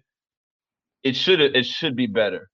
I think what we both agree is obviously, like, did it have to be 4 hours? No, but honestly, I enjoyed watching the film 4 hours. Like, me and my friends was locked in. I did a Zoom watch with my cousin, my girl, my other cousin, and we really sat and watched it. And it was like, yo, it was a fun watch, man. The movie it flowed better, and that's hard to say flow with a 4 hour film. But man, that as an actor, I've heard so many times when you hear writers and directors talk about overuse of exposition. Yes, he does that. I tell everybody in my review. I even said it. I said this dead ass in my review. There was a solid 3 hour movie in there, but Snyder's ego wouldn't let it be. Ooh, man. So his ego wouldn't let it be that's a solid 3 hour movie. Okay, because this is how you now get the non-black Snyder fans. The non-black Snyder fans are trying to come at you as a black person. Well, he put in all the black people stuff. Okay, all right, I'll give you that. He did, but guess what? He put in a lot of shit we didn't need with them. Yeah. Look, yes, it's nice to see Vic play football, but that shit went on a little too long. I mean, he did a slow motion QB. What do they call it when the QB decides to go run it? QB sneak, yeah. That was the longest sneak I ever seen. But you know what? He abused the slow motion effect. I understand there was a lot of extra slow motion. Bro, they did a study. It's 10% of the movie is in slow motion. Damn, that's history though. I don't know if it's good history, but that's history. I don't think anybody else had 10% of slow motion in their film. I don't think it's ever been a movie that doesn't have to be in slow motion. I know, I did, yes. And so, but again, like I said, like a lot of people said, now, so it goes back to the restore the Snyderverse thing. People got to understand. They're like, oh, it hit 1 million tweets. That ain't 1 million people. That's some people constantly tweeting it over and over again. Where I'm watching you, I'm looking at Twitter, and anytime Deadline, the Hollywood Reporter, Variety puts something up about something else that Warner Brothers is doing, they're in the comments going hashtag restore the Snyderverse. That's how you get a million tweets. It's not a million just being general. It's not being a million being a genuine million. It's an echo chamber. But it's the same echo chamber that got the Snyder Cut done. Whether the Again, producers saw it as a thing to just use to get the subscribers, if the fans wasn't as passionate as they would have been, Jay, this movie does not happen. well, you got to give the fans some credit. No, because and this is where I'm glad you brought that up. This is why I don't. This is why I don't. Because of the toxicity in that fandom. And I know people always keep saying it's only a small few, but guess what? Name me any, bro. Again, we work in stand-up, we work in entertainment, we work directly out here in Los Angeles in the belly of the beast. Name me one exec that constantly wants to get flooded with bullshit text messages, emails, and phone calls about something when they're trying to do other shit. People harassing them, not genuinely asking questions, harassing them. People can say it's only a small amount. No one wants to deal with that. No one. Yeah, you don't. Yeah, and they probably say, you know what? Fuck it, let's just give it to them. Because here's the thing too. Because here's the next part that people get, and this is another part. This is why, and I talked to a couple people who work in those offices. People like somebody was like, "Oh, you can't talk about that." I was like, I never said anybody's name, but I talk to people who work with the Warner execs. Here's another problem. This is why they definitely not gonna do it, because if they do it one way or another, these motherfuckers will never be happy. They're gonna continue to harass them and continue to think they should dictate how a studio spends their money. I saw somebody that had the nerve to say on Twitter, Warner Brothers won't survive unless it restores the Snyderverse. Motherfucker, are you serious? Warner Brothers has been around for 97 years. Yeah, that was out there. I don't approve of that message. But you get what I'm saying? Yeah. But it gets a little extra. It gets a little extreme, and that's where you're thinking like, look, these movies didn't just start making Warner Brothers. Warner Brothers got plenty of other things that could make them money. But when they focus on superhero stuff, you want them to have. They're not. But that's the thing. They're not. We're focused on them making that. See, here's the thing. Warner Brothers is consistently making all other shit. Right. We just focus on that. Now, when it comes to Disney, what they do with Marvel and Star Wars, it's pretty much at the forefront. Whatever they do, like we know that. We know Marvel is at the forefront. Star Wars, it's building shit. Then you start getting Disney again, and here comes Pixar. Warner Brothers, we see it. So, of course, it becomes at the forefront of what's in front of us. But again, that's small. We always talk about it. Even, I hate to go here on the podcast, with Trump supporters. We talk about how in many cases at first, it was just a small amount that was super loud. We always talked about that. But it became annoying. That's what it is to these execs. And again, let's hypothetically, stretching the imagination, say they do another Snyder movie, right? Mm-hmm. And again, these execs are like, this is it. Guess what happens because they did another one? Oh, let's go back to the tweets and emails again. I said it when they announced this movie was coming out finally. I said again, I told everybody, I knew why it was coming out because of subscribers. But I also said, this is about to set a terrible fucking precedent. Go ahead. No, what I think when it comes to that, like, yes, sometimes it is about pleasing the fans to a degree. You can't bend at the fans as well. Obviously, you can let fans dictate what goes out. But I think if fans ask for something, what's the comment saying? Give the people what they want. But that's the problem. So here's the problem with that statement. Okay. Zack Snyder's fans are not enough to warrant giving them what they want consistently. That's the problem. Right. He's more culty than mainstream, for sure. It's more culty and that's the issue. Yeah. People keep talking about all these average fans are talking. No, they're not. The average person is like, I guess. The average person is literally like, it wouldn't matter. I mean, it'd be cool. Outside of a few thousand people in LA, New York, and some big cities, and maybe a couple of small cities, this ain't putting a dent in nobody's day. They just watching a superhero film and going about their life. Their life. Right. I think this is the thing we want, though, right? Because there is something where it's like, look, if you commit to a person, I understand Man of Steel, it kind of got Superman going again, right? And then the problem was that they rushed the universe. That's the ultimate problem.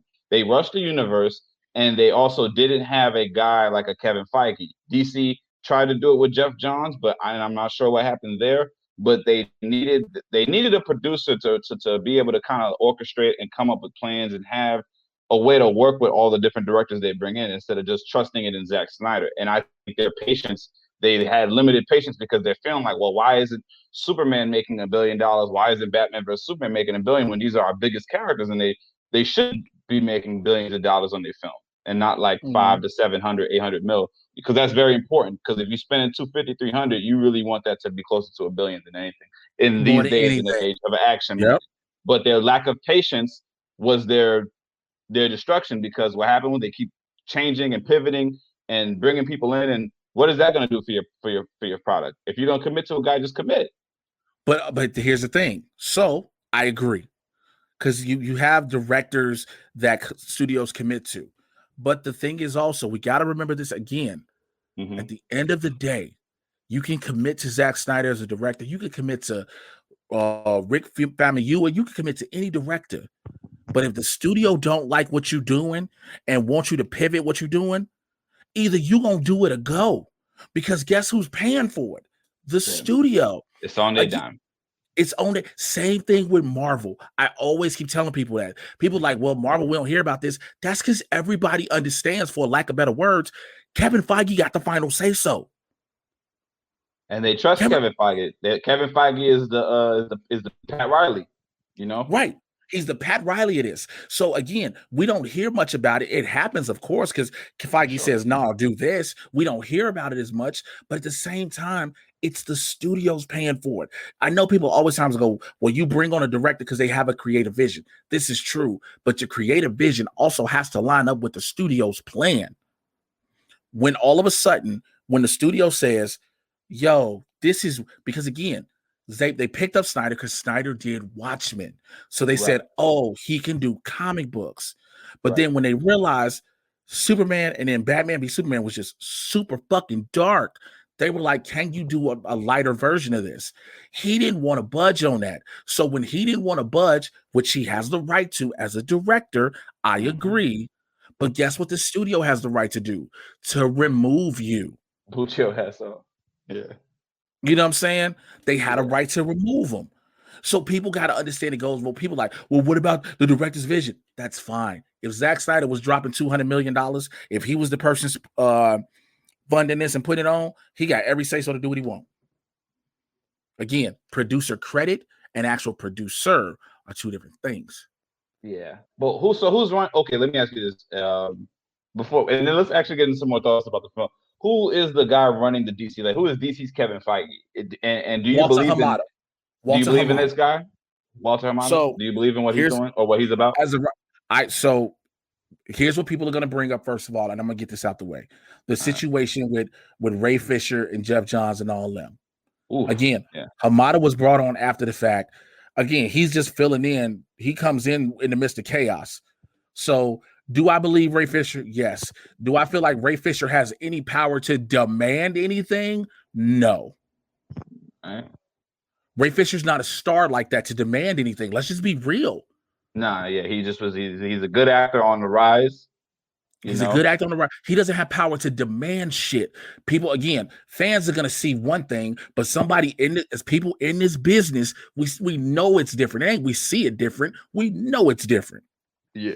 Hamada has a plan. Hamada has the overall, we need DC to go lighter. We have other characters. He also sees we have other characters we can use, which is why, again, Blue Beetle was supposed to happen a while ago. A long time ago, it was going to be Ted Kord. It is until they do the switch around that they say, we're going to do Jaime Reyes's. Now you get Zatanna. Now you get Batgirl. Again, I still feel they shouldn't touch Batgirl. I keep saying, stay out the Bat family. I just know it's just stay out the Bat family for me. It's just stay out the Bat family. Just take a break. Take a break.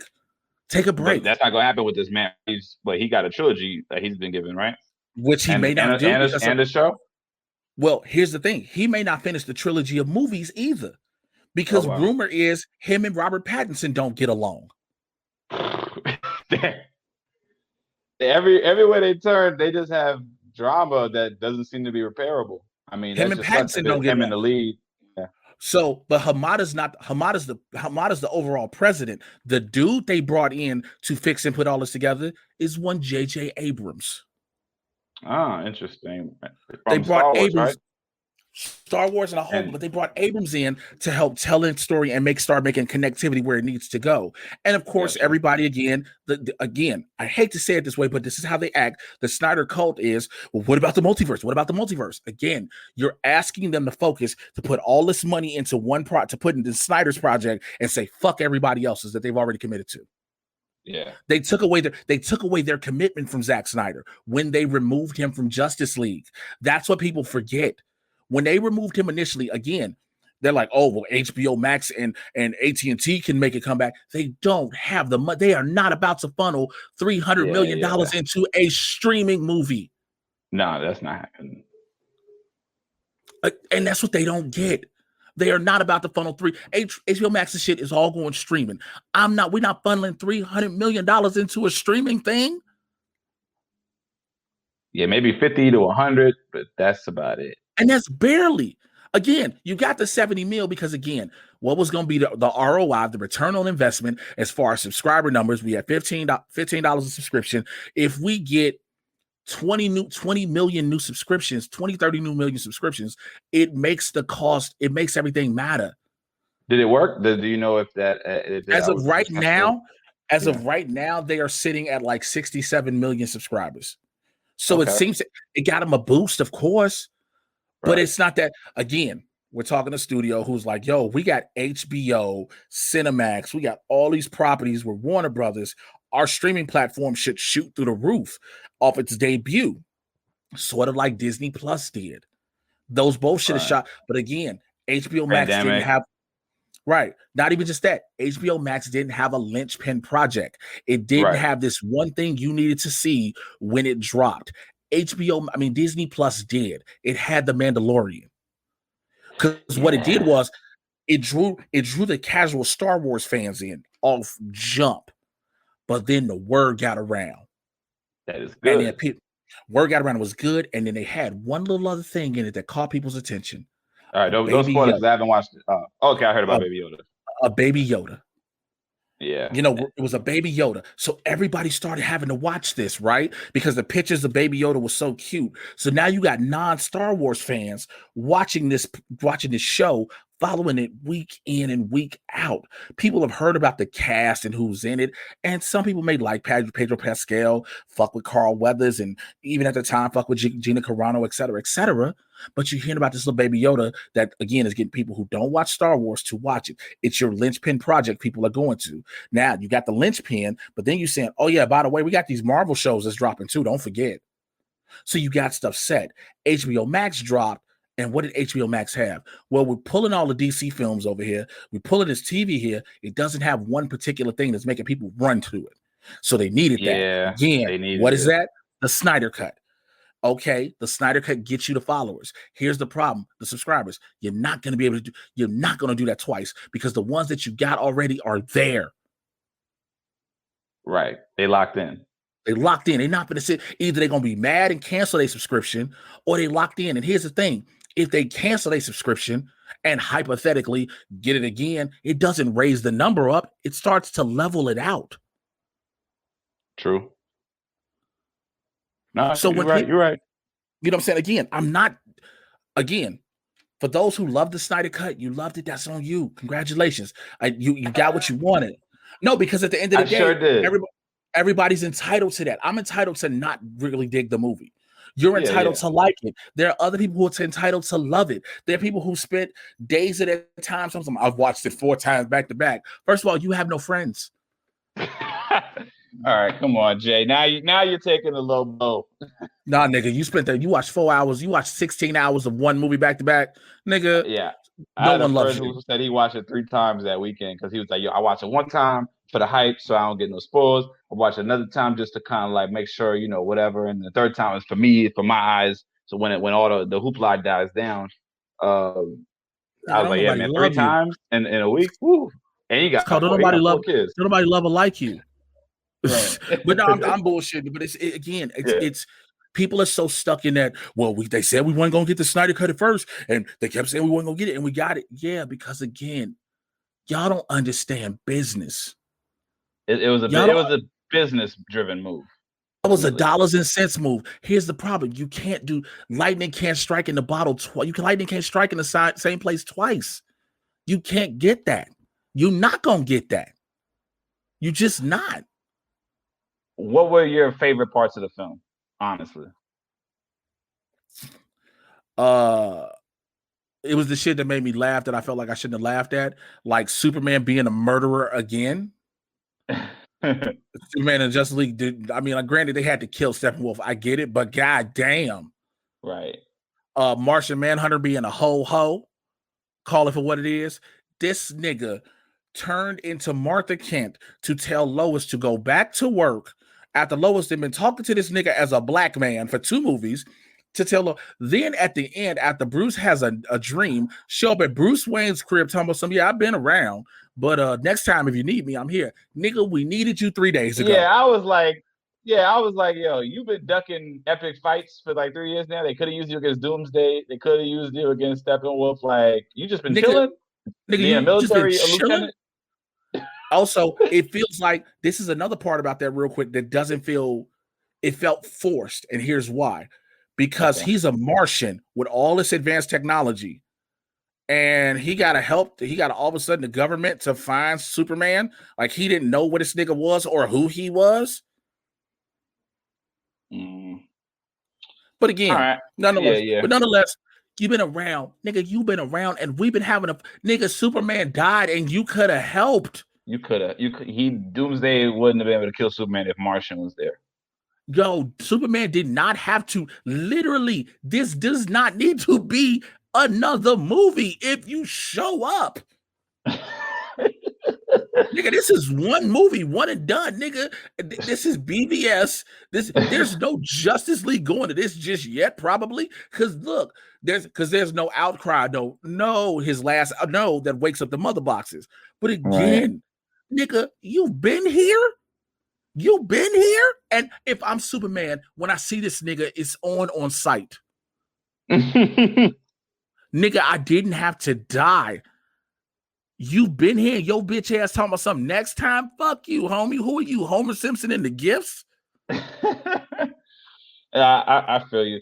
I want to put this out there that they let a lot of possible like movies or things like Easter nuggets in there, and I think if there was a Snyder cut, then there should be a Batflick cut, because I really would love to see a Batman versus Deathstroke movie. Like, I felt like Ben Affleck he's been a really good Bruce Wayne and a Batman with what he's been given. I think as an actor, he's been like just killing it. And man, I feel like it's going to be it's such a shame that he's not going to be able to get a movie done, because he kind of like stepped away because he was dealing with some personal stuff.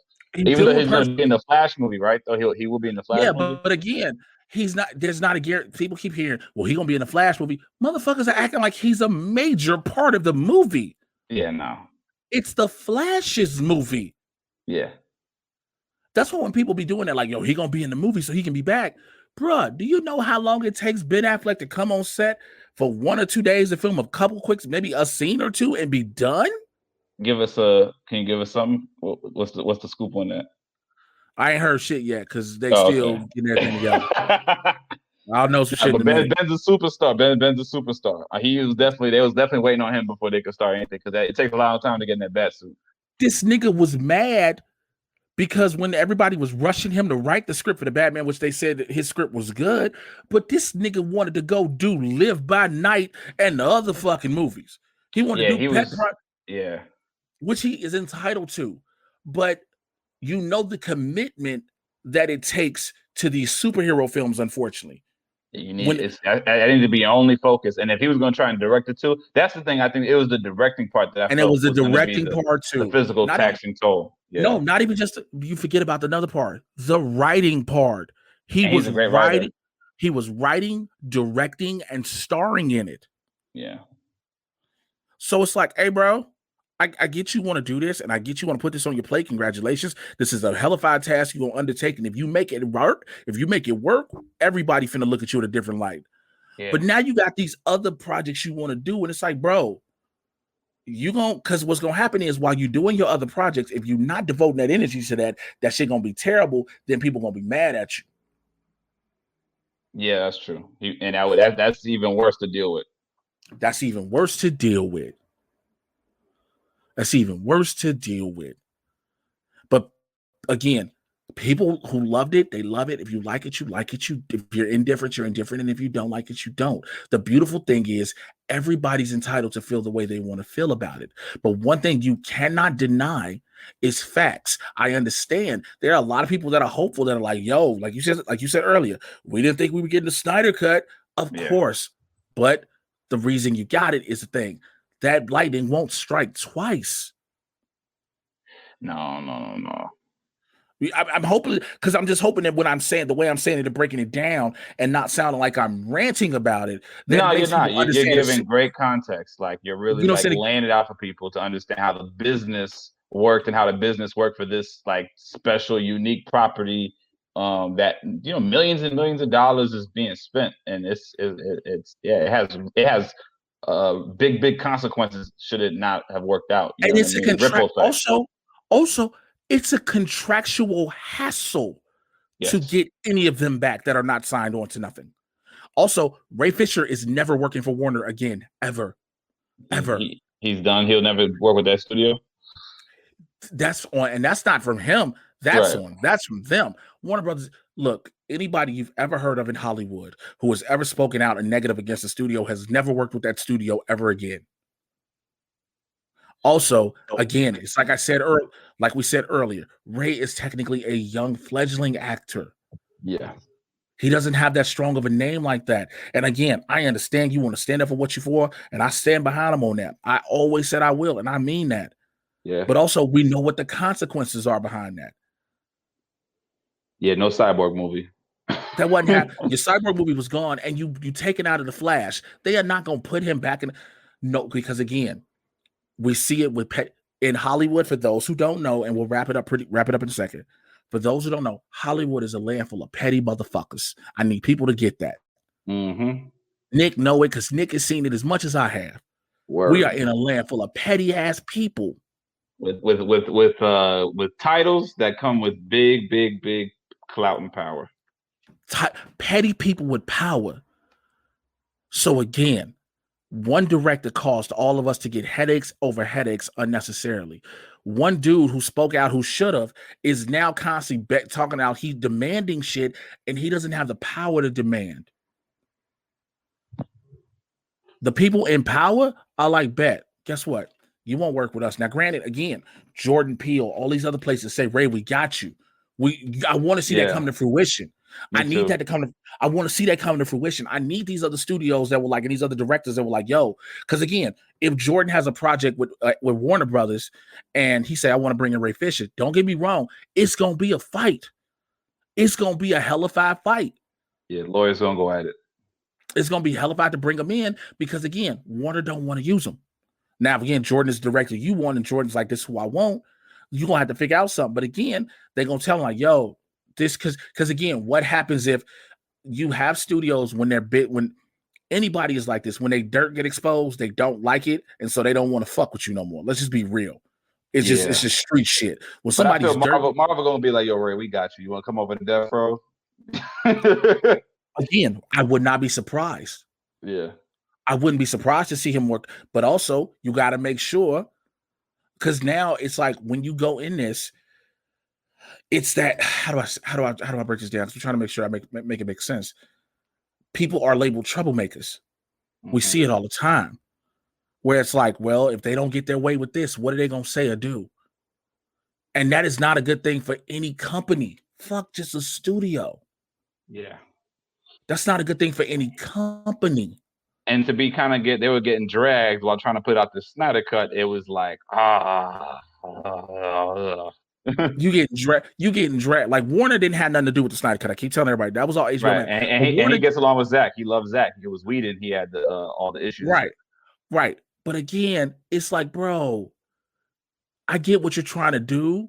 And yeah, now because people have seen the Snyder version, they're like, oh my God, I see how they did Cyborg Bogus. Yes, we got that. I get you. They did. But now you cannot force a studio to sit there and say, show me what you got. You don't have that power.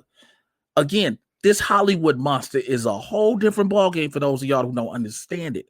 I love my fans. I love all y'all that rock with me, and you know that. We might disagree on this, especially when it comes to the Snyder Cut and everything surrounding it. But the one thing y'all know, if you ain't in this monster, you don't understand this monster. Yeah. Me and Nick are in this monster. Get swallowed up, chewed, spit out, ignored, lied to, ducked when we want to just figure out what to, like everything, man. Everything. You know what I'm saying? I'm in this monster deep. Because again, not only am I doing the shit I do, but now I've been fortunate and blessed to make the relationships with people deep in the monster who I try to make them see me not just a quote unquote pundit or whatever you want to call it. I'm like, yo, this is fun what I do, but I'm an actor. I'm a stand-up. That's what I need you to see me as, and them to see me more as that. Again, I understand this monster. And when you fighting the monster, yo, y'all think Twitter is behind. Look, Twitter has been done for a lot of great shit. Twitter ain't made no major moves on a superhero movie. Nope. Again, you're going to say, yes, it got the Snyder Cut. But again, go back to why it happened, because they knew it was going to work financially. It was a guaranteed return on investment. Yeah, it was. I mean, like I said, for me, it's like a 1 in a million thing where it's like, well, we have this thing. There's a movie that was essentially done. 2 movies were made. We put out one because of the issues that we had with the director, and then when he had to personally step away. So it's like, yo, we can just resolve this and not have to spend nowhere near as much as the original movie cost, and be good on it. But he didn't have. But again, he did. That's the thing. Again, like I said, I got to make sure people remember that he didn't have to step away. He was fired. Well, then wasn't it the thing with his daughter though? Or that was his daughter. So that's the thing people forget. People get the timeline confused. Gotcha. Zach was fired. Then his daughter unfortunately committed suicide. Got you. Okay. He wasn't sitting there like, man, my daughter committed suicide. I gotta go. He was like, I don't have the energy to fight it. He was trying to fight to get back on afterwards. That's what he was fighting for. He was already removed from it. Okay. Very important. Thank you for clarifying that. No doubt. So yeah, it's just that, you know what I'm saying? So, but listen, man, I'm so glad y'all came and rocked with me. Yo, we're back for sure. I'm not telling you it's back. I'm taking another hiatus. I'm getting more people. I'm hitting up people like, yo, what you want to do next week? You want to come on? We're gonna do all this, and we're getting everybody back here. Nick, thank you for coming back, bro, and rocking with your boy and spending this time to talk to you. I'm glad to get to catch up with a friend more than anything else. For sure, glad to bring you out of hiatus, brother. You are loved and you are appreciated, man. Like I definitely was refreshing my podcast and then not seeing Mad Titans pull up. So I'm glad you're in a space where you can just keep recording these. I'm definitely gonna be ready to hear your Mortal Kombat thoughts because I'm actually really excited for Mortal Kombat next month. Another HBO. Well, it's actually it's a simul. It's not an HBO original. It's not Warner Brothers. Sorry, it's a simul release again because you know what I'm saying, because we in this Peppa Pig, because we're in the middle of that. So it's a simul release. Yeah, but go ahead and tell the people how to go. I'm sorry. You think this could lead to some spinoffs? Last question. You think it could lead to some spinoffs if it does well? Like if whatever the metric is? Yeah.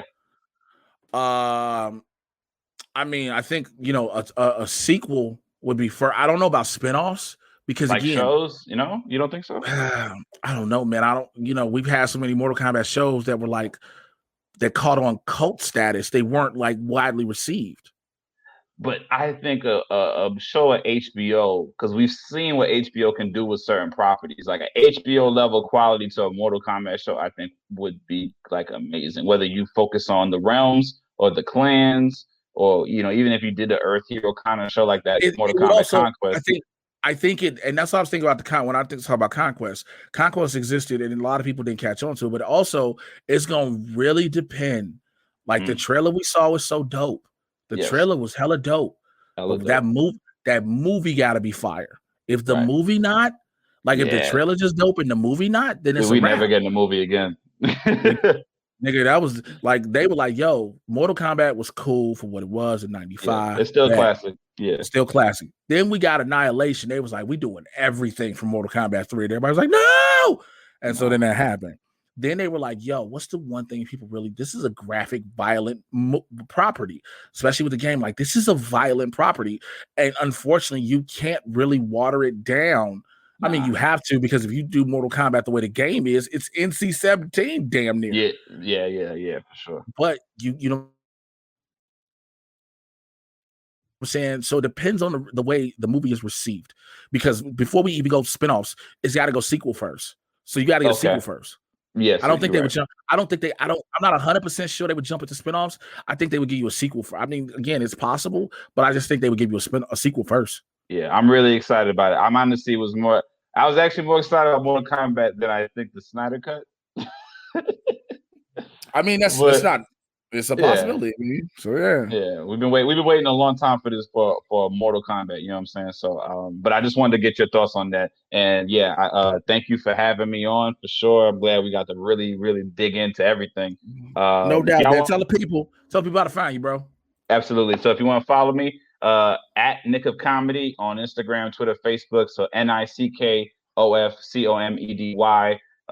Be on the lookout for my comedy special album I got coming out later this year. So just follow me at Nick of Comedy on all things social, man. Thank you so much, Jay, for having me. Nick, hey, man. All day, bro, for sure. Listen, let's get back to it the way we always get back to it. The Mad Titan Podcast email, madtitanpodcast@gmail.com, madtitanpodcast@gmail.com. The Mad Titan hotline, 818-276-6947. All of that is still here. All of that is still relevant.